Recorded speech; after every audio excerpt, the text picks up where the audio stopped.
Is this movie just a joke? Dude, I would have more respect for them if it was a joke, too. I started just laughing hysterically because it was insane and stupid. Exactly. And cheap and lazy. Especially that montage. Bullet time. Sure.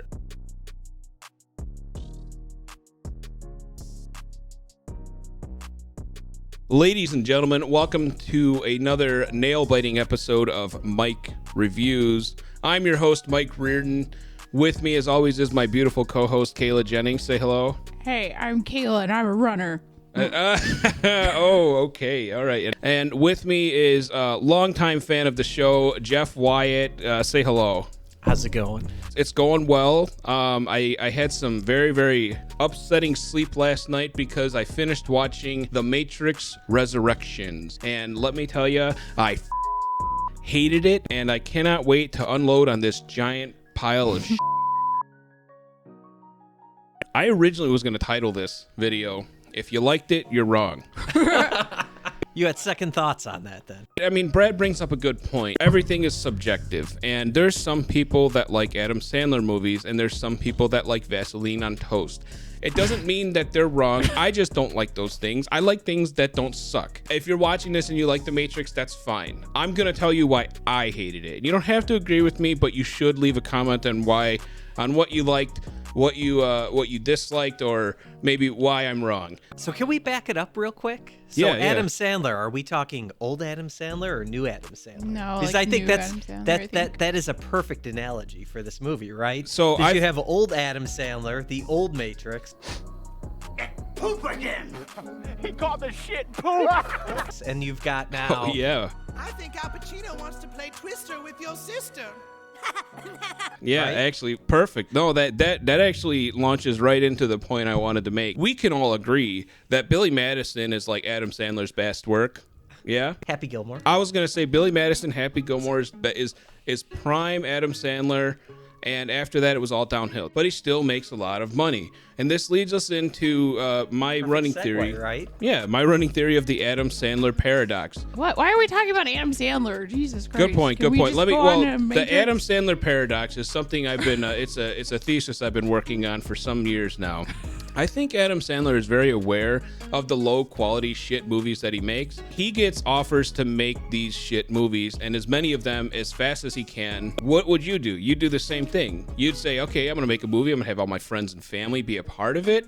It'll help other young people kind of get dip their toe in the water. They'll start their careers. They'll have something to work on. And at this point, nobody cares about the quality of the movie. They just want to start a project and finish it and say we did it. There's a formula. In other Yeah. words, right? I Easy hate- peasy, quick in, easy money. A little too much of that, but we'll get into that. Way too much of that. So my thoughts are that all the veterans that ended up being a part of this movie only did so because they wanted to help their people, the stuntmen, the special effects team, these people that they've known for 20 plus years, make a movie, make some money, have another project, build their resume, and for that's commendable. I understand that. If they would say that up front, that this is going to be a bad movie, but it's a project for people that are around them to stay employed, to build their resume, I would totally forgive an abomination of that was The Matrix Resurrections. I just don't like how they made it seem like Warner Brothers was like forcing them to do this bullshit crap. It's like, no one forced you to do this. Don't write it in the script that like, if we didn't do this shit, Warner Brothers would have rebooted the series with different actors, and you guys don't want that, do you? That is correct. That is the story they're trying to tell us in their meta way. And do I want to see another Matrix with Keanu Reeves where he doesn't really do any kung fu? No. The answer is no. Right. Now, I've been watching Keanu Reeves do John Wick movies, and he's a He's a motherfucker, dude. He's gonna fuck everybody up, and he doesn't need goddamn Matrix powers to do it. And then they're like, all right, Keanu, just take it easy. If you don't mind, just give me some of this every now and then. And then we'll fix it in special effects. And then we'll do one scene where you kick a guy once, and then we'll take care of the rest. No, I don't want to see that movie, and I wish I hadn't just seen that movie. But that's what we saw, and that's what we got, isn't it? I did find the Warner Brothers plug, like, a bit odd. Warner Brothers has decided to make a sequel to the trilogy. They're gonna do it with or without us. Like, that made me stop and think, like, is that actually what this is about? The other thought that crossed my mind is this movie just a joke? Dude, I would have more respect for them if it was a joke too. And I couldn't tell. Like, Yeah. as I watched the whole thing, there were times where I started just laughing hysterically because Because it was Well, yeah. insane and stupid. Exactly. And cheap and lazy. Especially that montage where like he started making the other game in the meetings or whatever, and they're like bullet time. Sure. And did Warner Brothers say we own the intellectual property rights to this? We're going to do it whether you want to be a part of it. We will all make more money if you are a part of it, or we'll make slightly less money if you're not a part of it. What do you want to do? I mean, what do you do in that case? You make Matrix 4, right? it goes back to your Adam Sandler fallacy. It's right? exactly that. One of the key issues I had with this was the lazy writing. The original, I think, writers and directors of the first three Matrixes, including and the Animatrix, was the Wachowskis. You can't touch Decent. the first Matrix, right? And I no mean, one's that was- asking. No one's asking them to recreate the first Matrix, like to get the same effect right out the gate with that. No one's expecting anything as good as that. But I would like them to put a little bit of effort into it. And I think I will agree with you. This last sequel, And maybe nothing. have some It seemed sort- like the effort was so low. Yeah. Jeff, what would you say the plot of this movie was? I think the plot of the movie was a regurgitation of the original Matrix. And that's, I mean, if you watch it Yeah, scene by well, scene, there yeah. is so many, not even just the flashbacks, there's so many steps that are taken in this movie that it's like, am I watching the first movie all over again, just not as good?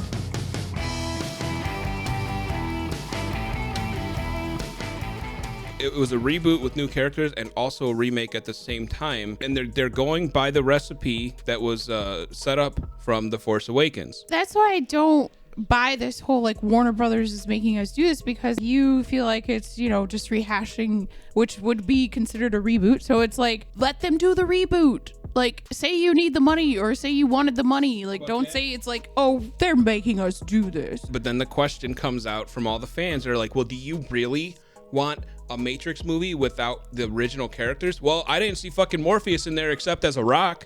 Or Agent Smith. Yeah. Or Agent Smith. The original characters I saw fucking sucked. And they said, I believe I heard too, that Lawrence Fishbone, the original Lawrence Morpheus- Fishburne? Is it Burn? Yeah, it's Fishburne, yeah. Fishburne? Okay. I heard he did not even get a call. Really? Neither did Hugo Weaving. Hugo Weaving said, Really? yeah, I haven't gotten a call. I would like That's to crazy. be. I thought they just declined. He said, I wanted to be a part of it, and he said he never even got a call. Before The Matrix, there was Bound. I don't know if you saw it, but it was a pretty good movie. Then they did the Matrix trilogy. Then V for Vendetta, which I still love. And then it really just jumps off a cliff with Speed Racer, Cloud Yeah, Atlas. I I actually didn't liked mind that, Cloud I Atlas. Now let's talk about the last two, Jupiter Ascending and Sense 8. Have you Oh. seen any of them, Jeff? Negative. Okay, you're not missing anything. Yeah, it's no need Probably to. a good thing, horrible. then. What happened? What happened to the Wachowskis? I think they maybe have too many ideas, except for like when they did the Matrix 4 and then they ran out. Well, just like with James Cameron and George Lucas, the Wachowskis became victims of their own success, where nobody will say, you know what, that's a fucking stupid idea. That is a dumb fucking idea. We need to change it. Whatever your idea is, we'll develop it and we'll do the special effects and we'll just do it. And they're like, well, what about, I don't know, Mila Kunis and like a dog man? And it's like a Cinderella story. And they're out there like, beautiful, brilliant. Let's make it immediately and get Channing Tatum to be the dog boy. I don't think so. I don't think so. I don't think so. And that's why Jupiter Ascending was terrible. Dude, is this the thing with like filmmakers? I feel like it's the same thing that happened to M. Night Shyamalan, you know? Like, you Yeah. come in, you make a movie that's basically a part of American history, I guess, or like, you know, super influential, and then nothing. Nothing? Nothing Like, that's good. it? I mean, he makes more Well, stuff. But yeah, but nothing good.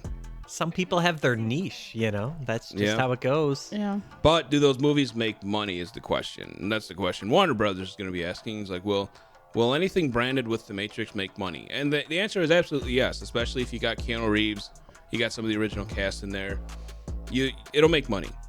Will it make as much money if they don't have the original cast? No, but it still will make money. Do we want a Matrix without the original characters? Yes. Yes, we do. And I was going to say no on that one.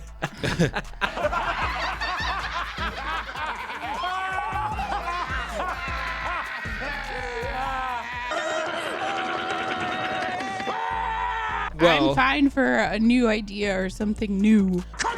do we want a movie without the original characters or without the the original actors? Yes, because between The Matrix Reloaded and The Matrix Revolutions, there was the Animatrix. The Animatrix was a series of 7 shorts that were all different style animations, and it was all different stories that were related to the Matrix. Like, what was the War of the Machines like before the Matrix?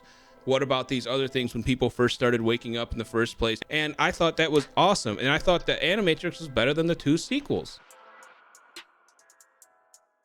I felt that like the beginning dragged on forever. It did. And then there was a point, and I'm not sure. I'll agree with Kayla on this one. I think the beginning did just drag out way I'm not too long.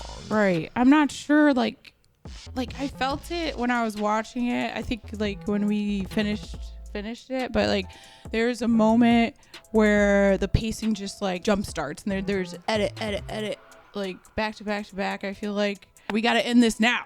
Yeah. It's just get this sad going. Keanu looking down and looking sad for like 45 minutes, and then something happens. You're like, oh, okay, cool. I like the inclusion of sad Keanu. sad Keanu. He did look sad through most of the movie. He looked like a cardboard cutout to me in the movie. I mean, just like, stiff. He had 2 cardboard cutouts. One where he's like this, and then one where he's like... Just... I mean, the other comment I'll make is he just did not seem like Neo, the one. No. Right? You know? And maybe that goes into your guys' point about different actors, maybe, potentially. I never felt that the characters were in any danger at all. I mean, literally no one died, right? I think one of the side characters died. Like at Did the they? end, I I don't know. I don't even. Or that's a maybe good they were like point. they were getting swarmed by the agent zombies at the end, and they were like, "No, what's your name? Lynx or something." This is Lexi. The character we haven't even developed. You're gonna die. Character we didn't develop because it was more important to develop a robot. So I never felt. Ooh. I never. What are you felt- getting at What, here? the BB? The What's robots, his name? I forget. Oh man, I don't remember. I have clips with it. forgot. This is Sebebe. The original Matrix, I felt like most every one of the tense scenes, it felt really tense. Yeah. And Like you didn't know if he was actually going to be able to make it. yeah, we didn't know what was going to happen. We didn't know if they were going to get out. And then at one point, like Morpheus doesn't get out. And then this one, they're like, we got to go get Trinity out. And like, okay. And then you kind of like walk quickly over there. The thing I couldn't understand about that scene was just the fact that it was like over in 5 minutes. Which I felt one? like Wait, which one? getting Trinity out too quick. Maybe. I think it was a little bit longer than that. By that time, I was just so ready for it to be over. It felt like an excruciatingly long duration of time, and I need this to be done so I can vent about how awful this is. The problem is you needed to free your mind earlier on and I realized guess it was so, just a and joke. nobody showed up in my bathroom mirror and offered me a handful of pills, okay?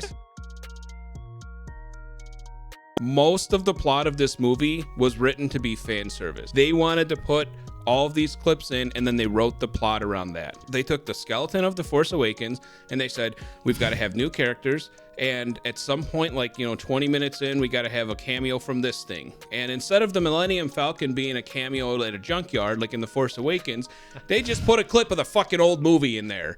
And then they were like, you know what? Let's just do that with all of them. At 17 minutes after this, we'll do another clip, and then another clip, and another clip, and then one time he'll walk into a movie theater, and they'll be watching The Matrix, and it'll be really cool. Everyone will be like, I remember that. The scene where Morpheus teaches Neo how to fight. You remember that? You remember that? We put that right in about the same 25-minute mark of the movie. They're kind of dressed the same. They kind of do something similar. Was looks it the same. approximately the same time I didn't frame? compare the timings, but it I was was curious because I didn't quite catch the time. Yeah, we should figure that timeline out. there. Yeah. I'm not going to do that because I don't care that much. And it doesn't even matter that they did that fan service. If you're going to do something like The Force Awakens, when they're running and they're like, well, we can't take that fucking ship, it's a piece of shit, and then the other one blows up and like, well, let's take that piece of shit, and then they reveal it's the Millennium Falcon. Okay, all right, that's a good injection of fan service. Yeah. I still think it was campy as fuck, but we can take that. Instead, they're like, let's watch a clip of the original Matrix on a TV.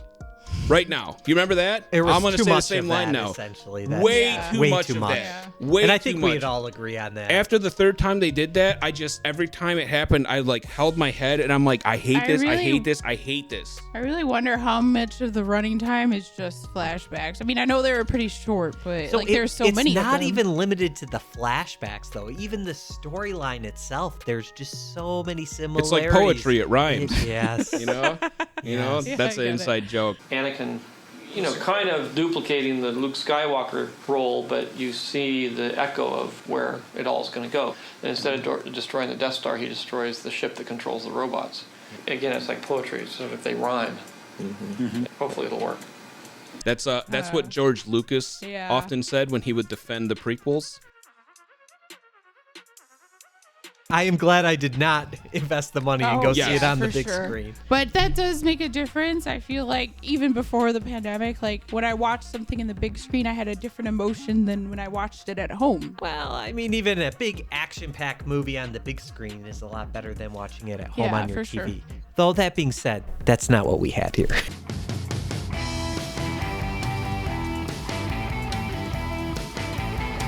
Right. Right. And let me give an example of a movie that did thrive. Dune. Did you see Dune? Oh, did. yeah. You did. I loved it. I loved it. Yeah. And I did not watch that in theaters. Oh, at I home, watched that yeah. at home, and I was blown away. Yeah. I couldn't wait to watch And it that's again. a movie that would have been better in theaters because it's so, right. you know, but it still knocked my socks. socks off. They made it work, is what I'm saying. And then I also saw Spider-Man in theaters. I thought it was actually really good, but I saw it in theaters, and then all these fucking people were hooting and hollering at the fan service, and I was just like, shut the fuck up. Shut the fuck up, lady. The downside to the live movie. Oh, that makes me think of something. You remember at the end where she like rips her hand from her husband, Trinity, and is like, oh, don't call me that and get your hands off me. Do you think Lana and Lily were like, woohoo, in the theaters? I don't need the one to tell me I can't fly. I can fly without him. I can hold him up because he can't fly, that lazy motherfucker. I mean, I don't know, whatever. Whatever with that. I didn't but bring up that issue. You I did. think like that. No, I was talking about her like how that husband, got her deflected. Matrix husband, Mike, Oh. not Neo. What? Oh. In the coffee Oh. shop, she's like, Stop calling me that. I hate that name. my name is Trinity. Get your hands off me. Well, 'Cause I he's, thought like, it was- making That's her- near the end. Yeah. Let's talk about that scene real quick because I thought that was funny. Spoilers, by the way. Trinity had to make a choice to leave the Matrix, and Neo goes in and he's like, hey, you know, we've been having coffee, and I know you're married to this other fake dude, but, you know, I'm Neo and whatnot, and you should come with me. And she's like, well, no, because of my kids and my husband who doesn't abuse me ever. And he's like, come on, babe. Come on, babe. We got to go. And then she kind of stops. God damn it, let's go. And then she's like, my name's Trinity. Stop calling me Call me Jeff. that. And it's like, well, okay, listen, guy, all you had to do was not fucking scream at her in public, and this movie's over, and they kill Neo, like, or they put Neo back in. That scene's just felt so cheesy. Cheesy Oh, for as sure. fuck. Cheesy. But I think they were like, this is going to get a big reaction. Yeah, in theaters. I don't need all a the bad- ladies are going to be like, yeah, you don't need that fake husband. Yeah, I'm gonna leave his ass if he yells at me in public one more time, or maybe like 7 more times. I don't know, but I love him. Reloaded was part 2. Reloaded, Yeah, let's yeah. go through That's the what I Matrix thought. This is movies, bad. okay?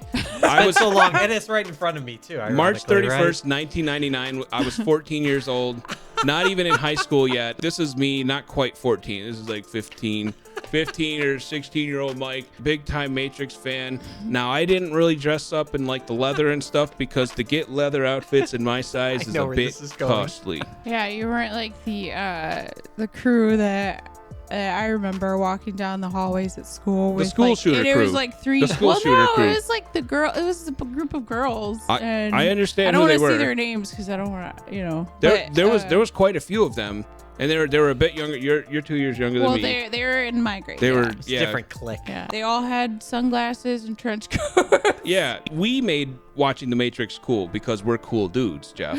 And then The Matrix Reloaded came out, and we got Matrix nerds. This is opening night. Matrix A Reloaded. little fun with this tonight. Out of this world special effects, and after anxiously awaiting the sequel. Yeah, look at that guy. Nigel, a runner. Null pointer, runner. Stevens, agent.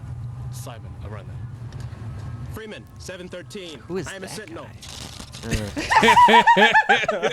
Oh my God. And you know what? I don't want to know if he was serious. If he's like, if he got a call from his other runner friends and they're like, hey, Nigel, we're going to go see the opening night of The Matrix Reloaded. You got a costume? And he's like, no. They're like, you got sunglasses? And he's like, I don't have sunglasses. Like, well, I got a slinky and some dryer tubing. It's like Stole perfect. that from the apartment laundry room. You know what? If he was doing that as a joke, that's the funniest goddamn thing I've ever seen. Yeah. It's worth it. We've watched this a dozen times since The yeah. Matrix come out. Who wants to be a sentinel? I don't know. High school had a lot of these kids. And after anxiously awaiting the Now, I didn't do a whole lot of sparring, but like when we did go and see these opening nights I was going to movies, ask if you were going to bring that. Yes. I have another that's an picture epic somewhere. And this is like peak thin Mike right here. That was the extent. We didn't sit outside of the theater and have fights or dress up like sentinels with dryer equipment or anything like that. You know, we were the cool Matrix fans, not those fucking losers. The cool Matrix. Not those losers. I'll be honest. I was in denial about how shitty that movie was. I was telling everyone it was great. I couldn't wait. I think in the back of my head, I'm sitting there like, you know what? Revolutions is coming out 6 months from now, gonna be better, and hopefully. it's gonna piece everything together. They're gonna do. We talked about the onion layer, right? Yeah. How there's always another level of the Matrix. That's what we thought. I think it still is. That's my theory. They could do that, and they could fix all this shit if they did that. And they could have a constant cat and mouse game of like, are we in the Matrix or are we not? And you never fucking know. And then you got infinite sequels. Okay, what you said about like, oh, you told people that this was good. That's exactly the Star Wars fan though, right? Like when the prequels came out, same it's thing. like Yeah, that's how my brother situation was. happens. Yeah. Like Exactly. he, I was like that. I was like, they're great. They're great. He went, the first, second one, and he was like, "Oh my god, it's so good!" Like And, after watching it in the and it was theaters. the Star Wars sequels and it was the Matrix sequels, and that's what made me develop Mike's patented review system of, is this a good movie? Right after you get out of the theaters, it's either you're gonna say it's good or bad, okay? But there's the hype that you have of seeing it the first time. It's true. But are you Very gonna watch true. that movie again? Are you, or You're have right. you watched it since you've Yeah. seen it in theaters? Are you sure it was that good, or you were just having a good time and you're associating that good time like out with your friends, and feeding off the crowd, feeding that energy? Yeah, exactly. It's a good metric, actually. The first if you think two- about it, the yeah. rewatch. How many times would you rewatched? rewatch it? Yeah. Have you rewatched it? Even after the Matrix Revolutions, I was still like, man, it was so great. It was so great. And then years later, I'm like, oh, it really wasn't that great. Wasn't that great? So how many rewatches have you gotten Out of Revolutions? Yeah, and Reloaded? Revolutions and Reloaded. Are you counting the times that I'm just flipping through, like, and TNT just No, has them no, on? no. Okay, then none. None. Makes Okay, sense. I've watched it probably a lot more than you guys just because of riff Kayla's tracks. got it. Oh, okay. No, Oh, riff tracks. riff It'll make tracks. fun of it, and it's like that's funny. Yeah, That's good. I definitely have seen it, but with the riff tracks. So yeah, when I see the trailer, I'm fucking hyped. When I see the first viewing of the movie, I'm still riding that high end, and then like a year or two later, or maybe the second The viewing, reality I'm kicks just in. like, oh man, I didn't get that with this. I didn't feel the goosebumps when I saw the trailer for this, and here I am. I just finished watching it one time, and I can't stop talking about how much I hated it. A lot has changed in 20 years, is what I'm saying. Do you think they really had an idea for this movie? I'm curious about that. I go back to the whole series of South Park where they were trying to get the show canceled, and I feel similarities there. It's funny you should mention That's South Park funny. because I have some South Park clips I wanted to watch. This episode is season 15, episode 8, titled Asperger's. It's when Stan turns 10. He finally starts to realize everything sounds and looks like shit. And his parents think he has Asperger's, and they send him to this community group. Oh, we'll be done at about 5 p.m., Mrs. Marsh. All right, are we clear? We're clear! Oh my god, I forgot. I had completely forgotten about this as Yeah. well. You've been told Asperger's is real. It isn't. It's just a front that we Oh use my to stay gosh. hidden. There was a social development disease. You wouldn't call it Asperger's. That's it. And I really do feel like Stan right now. Everything Am I sounds right? like shit. All completely turned to shit. But aliens are putting out a brainwave that keeps most people seeing a false reality. Aliens? Or robots from the future, whatever. The point is they need to This is the pitch for the movie, or whatever. Everything used to be awesome and cool, but now everything's gone to shit, and nobody knows except us. Because of aliens? Or genetically altered humans, whatever, fuck you. Let's send him in. He's got to go in. Oh, the look on his face is priceless.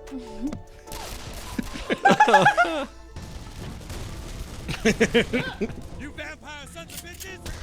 It's just so perfect. That is how they pitched this movie. They're like, what is it? Time traveling aliens? They're like, I don't know. We're genetically altered humans. Whatever. Fuck you. Here's a script. We're just gonna do it.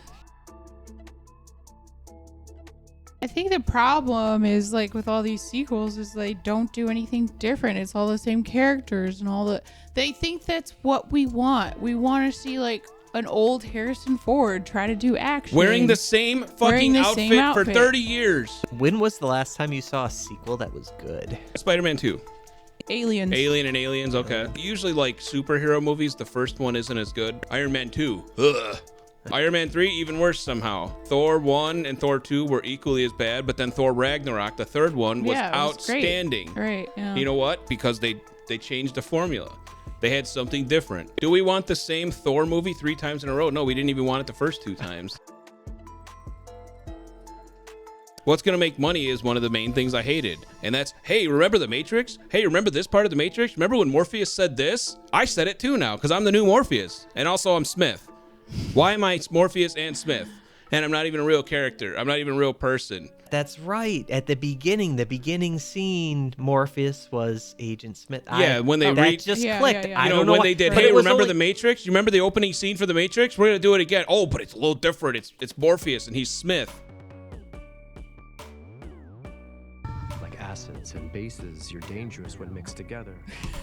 Like acids and bases, you're dangerous and mixed together. Wait a minute. Okay, I'm not a science person. Don't know anything about science, but it's like that's basic middle school science. Don't acid and bases neutralize each other? Acids and bases neutralize each other.